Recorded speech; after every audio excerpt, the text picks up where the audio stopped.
trick sa Google na alam kong hindi pa alam ng karamihan na kung saan pwede tayong mag-download ng mga free movies, free MP4, free MP3, at mga PDF files. Kung gusto mong malaman, sundan mo lang ang video na to. Napakadali at hindi mo na kailangan pa mag-search ng kung saan-saan pa. Let's go! Una guys, ay punta ka lang sa Google application at i-search mo dito ang InTitle, tapos lagyan mo ng colon, tapos lagyan mo ng index, dot of, question mark, tapos lagyan mo ng dot, tapos pwedeng MP4 or MKV. So, unahin muna natin ang MKV.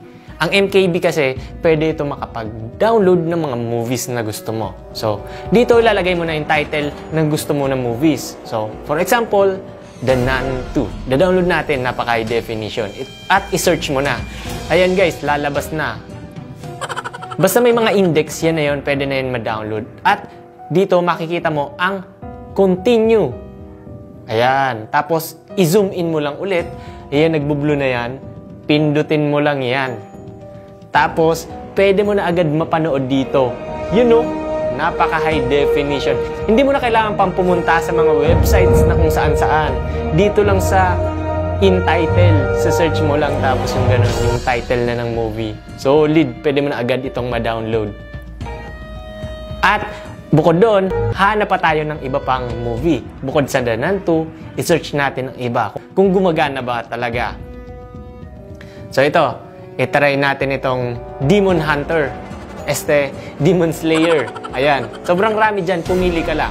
Once na napindot mo, pwede mong panoorin na at pwede mo agad itong ma-download. So, click natin yung details. Ayan guys, yung The Nun 2, na-download ko na. At yung Demon Slayer, downloading na. Bukod nga doon, meron pa. Hindi lang mga movies tapusin nyo to guys, video na to kasi hindi lang mga movies. Pero sa sample pa natin, isa pang movie pa, i-search natin. Itong The Hacksaw Ridge. Ayan siya, idol. Search na lang natin index, i-zoom in mo, tapos click mo lang, then i-download na agad natin. So, hindi lang movies For example, ito pa. Isa pang movies, isa pang sample. Itong The John Wick 5. Meron na ba? John Wick 4. So, ayan.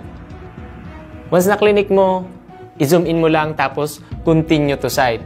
Pag na-continue to site mo na, marami pang movies na lumalabas niyan na pwede nating i-download. Pero hanapin mo lang yung sinearch mo, di ba?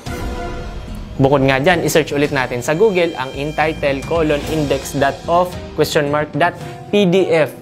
For example, itong Rich Dad, Poor Dad. Meron na itong PDF na kung saan nga yung iba may bayad dito. Pero dito, libre mo nang mada-download ang PDF ng Rich Dad, Poor Dad na naka-PDF. Ayan siya guys. At hindi lang yan, tapusin mo ang video na to kasi sa MP3 naman or MP4, ganito rin yung gagawin natin. Panoorin mo guys. So sa MP3, nag-search nga tayo ng .mp3 na ilalagay tapos welcome. Ano ba ito? Ayan. Hanapin mo lang yung gusto mong kanta. Yung title, tapos makikita mo naman yung artist, di ba? Ayan, nandyan na yan. Minsan nga isang album yung nandito, makikita agad. Pero yung sinearch mo lang yung i-download mo. Di ba?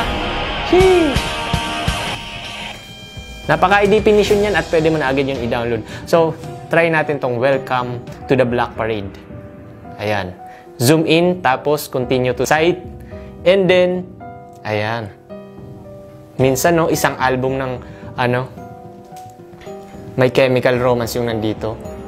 At lahat yan, pwede mo na agad ma-download.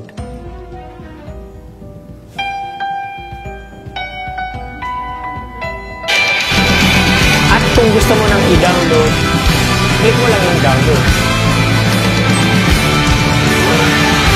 Idol, kung natapos mo ang video na to, ilagay mo nga ang index solid para malaman ko na natapos mo ang video na to. So, yun lang guys, and thank you for watching. Sana mayroon ka na namang natutunan.